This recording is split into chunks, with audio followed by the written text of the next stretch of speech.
নমস্কার, আপনাদের সবাইকে স্বাগত। ইসরায়েল আগেই বলেছিল কাউকে ছাড়া হবে না, আর সেটাই করে দেখাচ্ছে ইসরায়েল।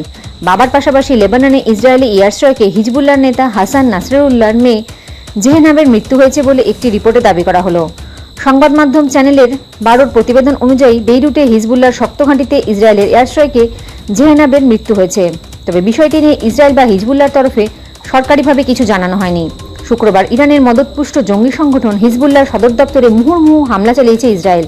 হিজবুল্লাহর প্রধান নাসরুল্লাহকে খতম করতে ইসরায়েল সেই হামলা চালিয়েছে বলেই অনুমান সংশ্লিষ্ট মহলের। শনিবারেও বেইরুটের দক্ষিণ শহরতলি এবং লেবাননের অন্যান্য প্রান্তে এয়ার স্ট্রাইক চালাচ্ছে ইসরায়েল। তবে নাসরুল্লাহর কি অবস্থা সে বিষয়ে আপাতত সরকারিভাবে কিছু জানানো হয়নি। কিন্তু এই নাসিরুল্লাহ আদতে কে? একাধিক রিপোর্ট অনুযায়ী 1960 সালে লেবাননের রাজধানী বেইরুটে জন্মগ্রহণ করেছিল নাসিরুল্লাহ। আর্থিক অবস্থা তেমন ভালো ছিল না। বাবার ছোট সবজির স্টল ছিল। পরিবারের মোট 9টি সন্তান ছিল। সবথেকে বড় ছিল নাসরুল্লাহ। ফাতিমা ইয়াসিনের সঙ্গে বিয়ে হয়েছিল তার।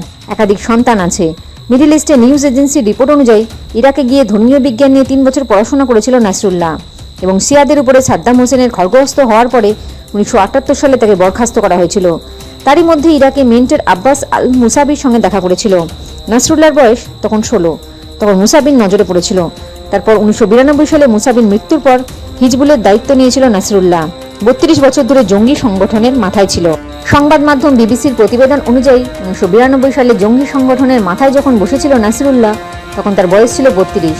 জঙ্গি সংগঠনের দায়িত্ব নিয়ে ইসরায়েলের উপর প্রতিশোধ নিয়েছিল। উত্তর ইসরায়েলে রকেট হামলা চালানোর নির্দেশ দিয়েছিল। তুরস্ক এবং আর্জেন্টিনায় ইসরায়েলের দূতাবাসেও হামলা চালানোর নির্দেশ দিয়েছিল জঙ্গি নেতা।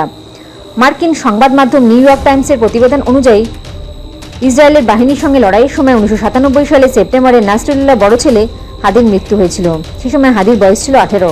সেজন্য আবু হাদি নামেও পরিচিত নাসরুল্লাহ, যে হিজবুলের অন্দরে বিরোধিতার সম্মুখীন হয়েছিল। তার বিরুদ্ধে বিদ্রোহ হয়েছিল বলে একাধিক রিপোর্টে দাবি করা হয়েছে। জয় হিন্দ, জয় জওয়ান, জয় কিষান।